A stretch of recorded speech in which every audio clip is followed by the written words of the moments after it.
Why South Sudan? An Every Village podcast where we answer questions about the world's youngest nation. The question of the day is, how have South Sudanese grown in leadership at Every Village? Hey everyone, this is Tiana Johnson, the host of this podcast called Why South Sudan? We are here live in the studio with Brad Beless. Hello, I'm back again.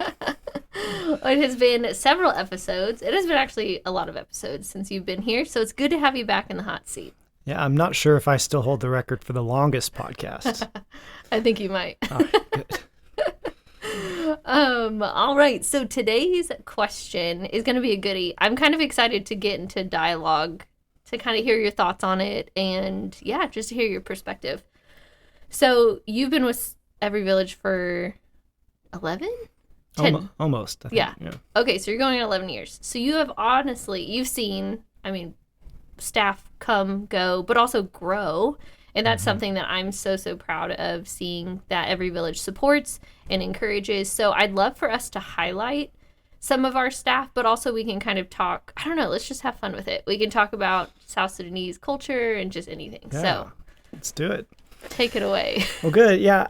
It's been amazing to experience and witness lots of our staff grow in their abilities and capacities at Every Village, seeing them grow in their roles and in maturity, both, as employees, but also as men and women. But I think getting into this question, it's important to take a little bit of a step back and just look at South Sudan in general and the labor force there. That sounds really boring, but I think it's an important background to this conversation. So just wanted to take a step back and address that.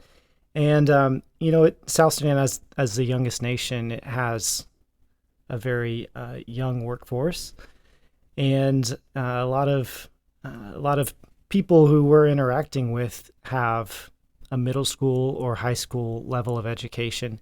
And that's not to say at all that they're not intelligent and very capable, but there's not kind of the experience that you expect in other contexts. So oftentimes when we hire, kind of going from that, when we hire, our philosophy is, hire the right person from a character, from a cultural perspective, and you want to do your best from a competency perspective as well.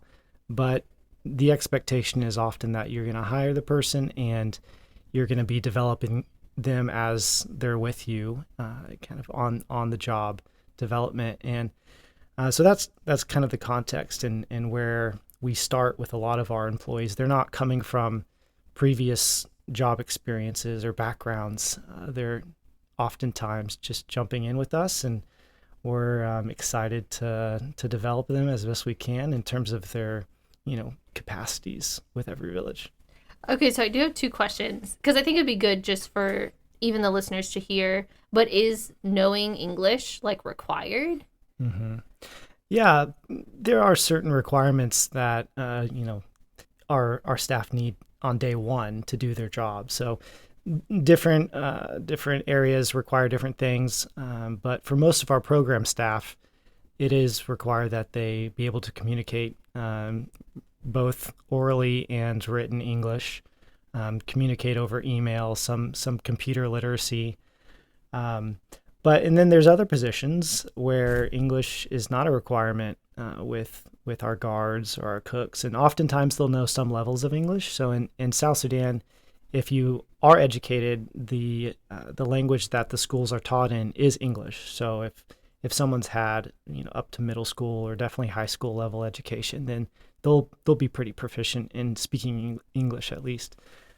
So for our program staff who are doing water programs or radio programs, or definitely anyone on the management level, they'll be pretty good at English. Mm-hmm. Okay, that's good.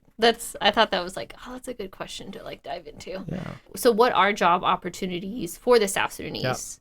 Yeah, there's unfortunately it's a pretty tough environment. There's not a lot, and especially in terms of jobs that pay a decent amount or a livable wage, I guess you could say. So a lot of families traditionally are agrarian, and they grow and raise the substance they need to live on. And so this concept of working for a livable wage is relatively new, I would say, and so there's just not a lot of opportunities out there besides either working in the government, which is a very desirable position that people often go for, or working with organizations like ours. And so those are the two primary. I'm not an expert in this, so I don't want to speak absolutely, but those are the two biggest, I would say, opportunities that young men and women often look towards as they're graduating high school or even university and looking at the job force. Because even if you look at the market, there are South Sudanese that own like tea shops, or mainly just tea shops, because otherwise the market is filled with people from different cultures. So like Ethiopians or Eritreans, possibly Sudanese. I'm trying to remember if I've seen.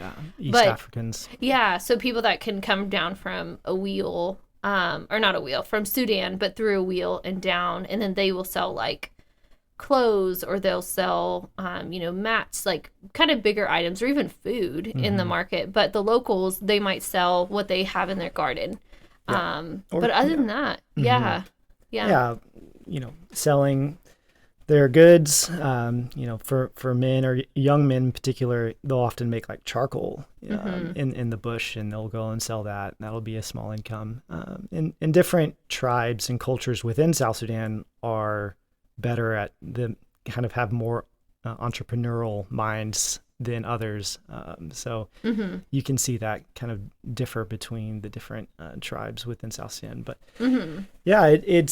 it's definitely a challenging environment for the youth. And so it's hard to find a job if that's kind of the direction you're wanting to go, which is more and more how people expect it. Even just thinking about like needing, that's where I'm grateful for Every Village, because it is, yes, we would, for the higher positions, I guess I'd call them higher, I don't know if you technically would consider that higher, but you need the education. But even if you don't have the education, like, we're not going to, you're not completely going to be turned away, because it is based on like several criteria, including character. And I think what I've noticed in the government, it's a lot of who like it's a lot of connections. And so with Every Village, do we try to kind of avoid that? Or do we, kind of just like, oh, this is my cousin, and, Yeah, definitely. That's a big topic, and certainly a challenge in hiring. And so we've tried to make a practice where someone from outside of that location will go and do the hiring. And even though we have, at this point, capable managers within each location to hire, we typically don't ask them to do that within their own location, just because of the risks. And even if they're hiring in an ethical and appropriate way, can be risks to them, even from accusations. So it can be situations where it's not even an actual issue, but just because of expectations, if someone's upset about who we chose, they can always try to cause trouble. And so we've typically tried to always have someone from the outside, like Daniel Lawal, our country director, or myself, or other people come in to make those hires, so that our managers per each location are recused of any accusations on that side. Yeah. Oh, good. I'm so glad you answered that, because that was the second question that I totally forgot.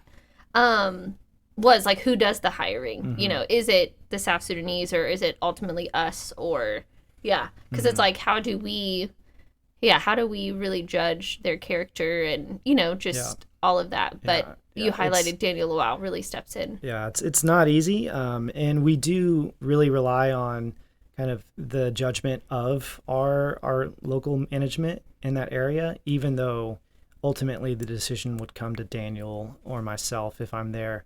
But we're hearing from our staff there, what the perception is, what background we know, if there's any references. So this is getting into the realm of HR, which is something I've been definitely trying to push us in improving on, and so we're getting better.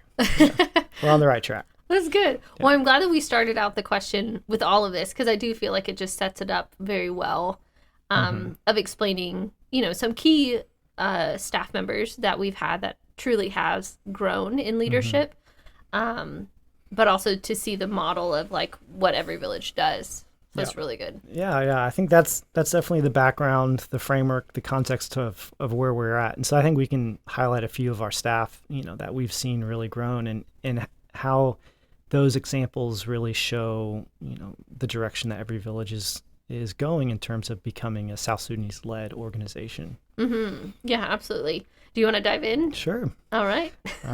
I think there's a few that we had in mind. One of them is a man in Tanj called Abraham Magok.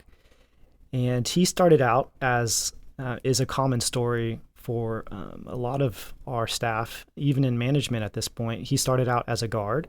And so in South Sudan, as you might expect, security can be sometimes a bit of an issue. And so all of our locations have a number of guards, there's some that come at night, and then there's a guard, or what you might call a gatekeeper, who's there during the daytime just to monitor things. And so Abraham started out as one of our day guards, I'm pretty sure. And while he was doing that, he was actually still going to school. And so I think he was finishing up his high school. And so he did that for a number of years. I can't remember exactly how many, 5 or 6 years maybe, as he finished school. And it eventually came that we needed a compound manager, which is kind of middle-level management in our areas. And it was really amazing that a lot of his peers, his coworkers, as we were, making this need public, started recommending Abraham. And we didn't know him all that well. This maybe this is not great, but I knew him personally, and I had spoken to him, and I had interacted with him, but I wasn't directly involved in his day-to-day activities. So in terms of just his ability to do his responsibilities, I wasn't too involved with. But all of a sudden we got a lot of recommendations that, hey, if you guys are looking for a compound manager, why don't you consider Abraham? And it was really telling at that time, because the reasons that people were recommending Abraham, they were saying he's level-headed, of course he's hardworking, but he's humble about it. He's not someone to like throw himself into a situation just to grab attention. And he was, all of a sudden, a lot of his the other staff around him were recommending him, and through that we had the interviews and talked to him about it more, and now he's our compound manager, and he's doing great. And he's an example of someone who doesn't have the strongest English, and some of those competency related tasks he might struggle with a little bit more, but he's been great for that role, and he's been learning and growing, and we're excited that he's been able to go from a guard to a compound manager, and it's been great. Mm-hmm. Yeah, I can definitely echo about Abraham, because he was there when we lived there, and he's always just so kind, but he's also, I think, not the typical, like he's not in your face. He just does what he needs to do, but he's also cares for other people really well. And so it was very, I think, telling to all of us when literally numerous staff members were saying he's the one, like they want him to be the leader, which is really, really amazing. Yeah. Just the fact that whenever he was handling a discrepancy or an issue, he was doing it with meekness and with kindness, which is very counter the typical approach culturally. So yeah. I'm curious on, so John Lawal, I'd like to talk about him next. So he's actually in a wheel. So did he start out as a guard also? or radio? No, he started as within the water program. Oh, okay, yeah. If you want to share about John Law, I'd love to hear. Yeah, we as we got started with the water program in a wheel, we hired two people initially, and they were both kind of at the starting level program. We didn't even have any managers necessarily above them, just because the tasks and responsibilities were pretty simple. And we started out just telling them what they needed to do, and they were doing it. And John very quickly proved to be an excellent worker, very intelligent. And this is actually a fun aside, but John Lawal, guy growing up in South Sudan, is still to this day the best chess player I've ever played. Wow. He just completely embarrasses me every single time. It's That's awesome. not even close. And I'm not an expert at chess by any means, but I guess I've gotten used to beating my kids so much at chess that when I went to play him, he just, whew. So very intelligent man, very capable. And so quickly, realizing that, as he's the type of guy who you explain something, a task or responsibility once, and he goes and does it, and he applies the correct kind of culturalization to that task to make it appropriate, and he does it with excellence. And so he started out for a number of years. We were at that time doing drilling and just kind of getting into the water, the SWC water program, and that's actually where we piloted the first SWC agreements, was in a wheel under his guidance. And he quickly went from just starting level water program to the water manager, overseeing a number of staff on the water side. And then he went from there to the compound manager as our team grew, and we brought in radio and water and all of our support staff.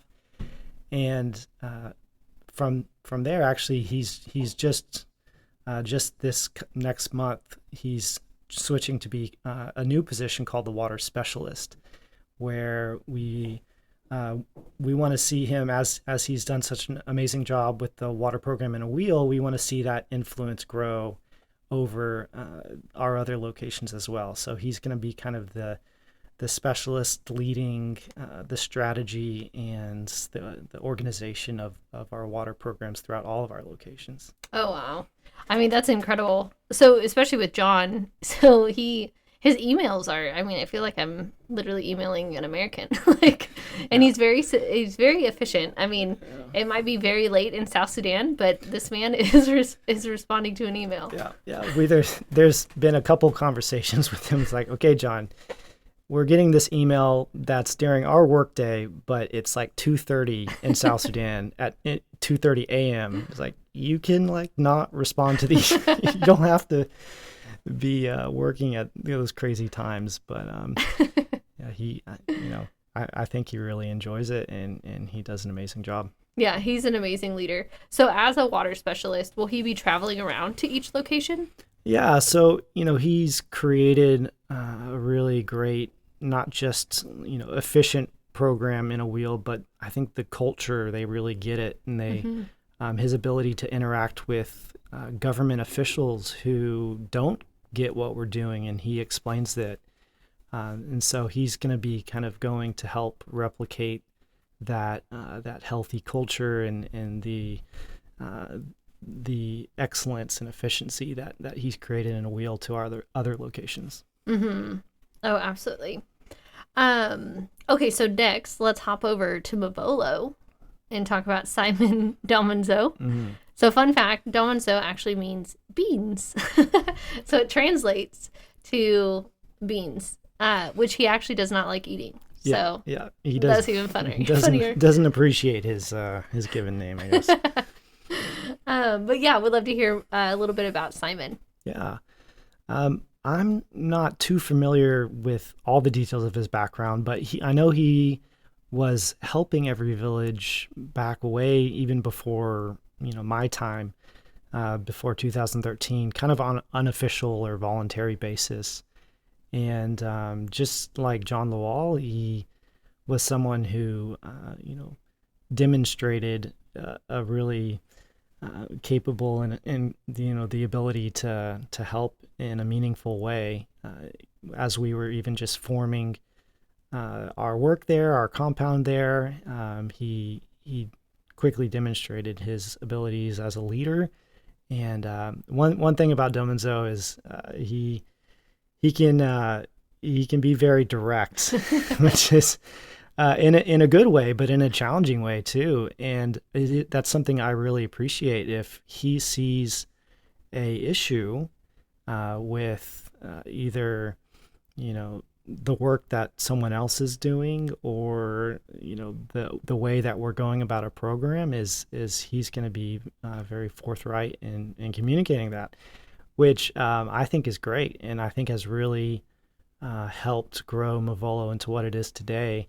And the way we think about Mavolo, at least internally, is it's the place where we hear about the least issues. Mm-hmm. And I don't necessarily think that's because it has the least amount of issues. I think they're just so good at dealing with them and problem solving internally. Mm-hmm.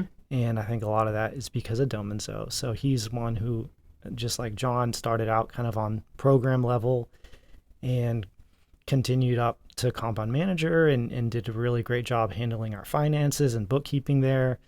And he then went to the area management in Mavolo, and now he's actually studying university in Uganda, still with Every Village, but kind of as a sponsorship for him. And then he'll come back. Yeah. Simon Domenzo is so great. He's so kind, and I would say very similar to John Lawal. Just has such a good character and such a good heart. And I mean, I guess both of those guys have been probably two of our longest standing staff members that has continued to grow with us. And yeah, definitely Domenzo. He's been around longer than I. Yeah, that's crazy. Yeah. This is like a funny side story about Domenzo. One day we were doing like a team call, and his wife had just delivered their I think it's their, I don't know, I want to say third, but I'm not quite sure. Mm-hmm. And we're like, oh, what did you name your baby? And they're like, oh, her name's Tiana. And Andrew's like, nice one, Tiana, like, way to set that up. And I was like, I had no idea. Yeah. So I do have a namesake in Mavolo, which is fun. Yep, there you go. It's funny. Okay, lastly, I'd love to highlight Arcangelo Dupe, which we actually just had him on our last episode, which he shared just a little bit about his story. But we'd love to hear even from our perspective, from Every Village, of just seeing him grow, and he has grown exponentially, which is really amazing. Yeah, that's good. Yeah, and if you're listening to this and haven't listened to the podcast where Tiana just talked with Arcangelo, highly recommend doing that. Mm-hmm. But yeah, we're starting to sound a little bit repetitive, but again, Arcangelo is another great example. He had a little bit of experience actually working with another radio station. There's one other radio station in Tonj, and I think he had an internship there or had some sort of experience, but he came to Every Village pretty fresh out of high school.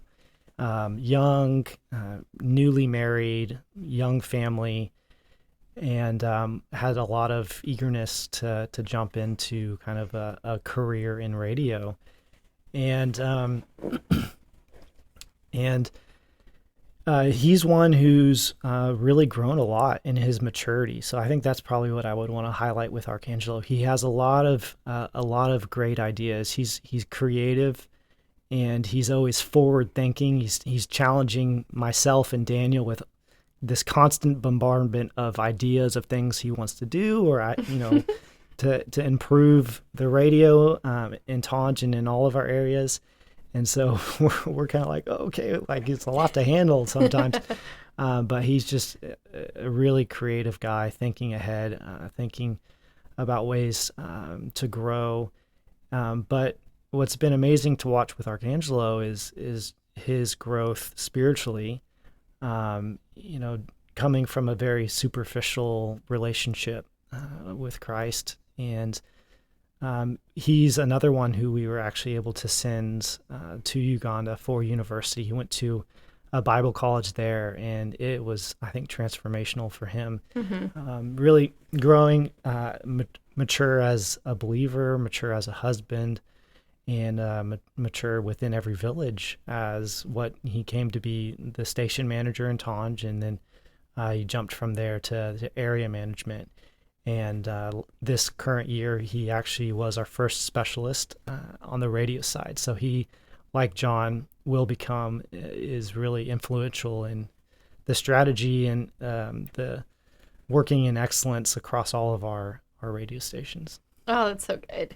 Yeah, Archangelo, man, yeah, he has just inspired me so much and just encouraged me so much, just in his faith, but also just his, I think, humility to walk with the Lord and in leadership and desiring to influence other people. Like he knows he's an influence on those around him. And so I'm just, yeah, really, really proud of him. And it gets me excited to like have these conversations because I hope, I just imagine 5 years from now, like who are we going to be talking about? Like these guys, I mean, they've done such an amazing job and they're probably, going to be even higher up than they are now.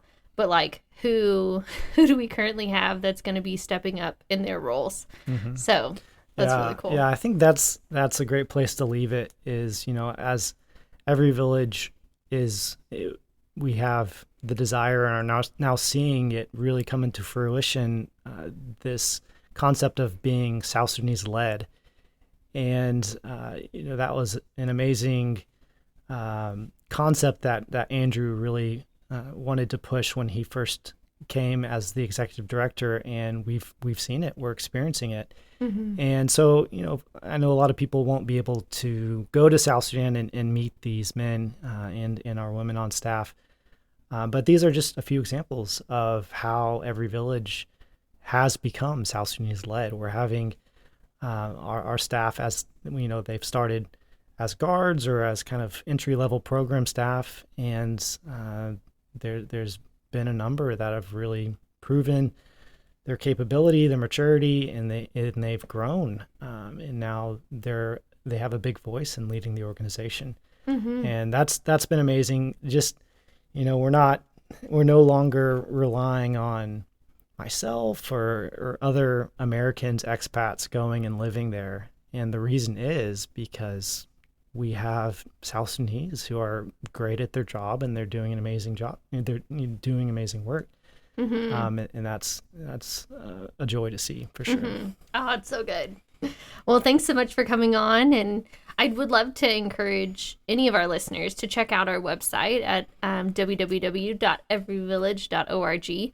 And you can actually go to who we are and go to our staff. And you can see all of our staff's pictures, their names, as well as what area that they are in and what is their role.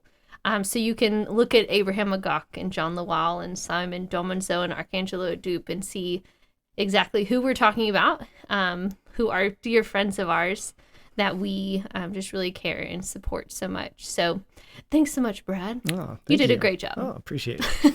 I think I'll have you back. We'll see. Well, we invite all of you to come back to the next episode as we answer the question, and it's going to be a goodie. Does every village hire women on the radio? Take care.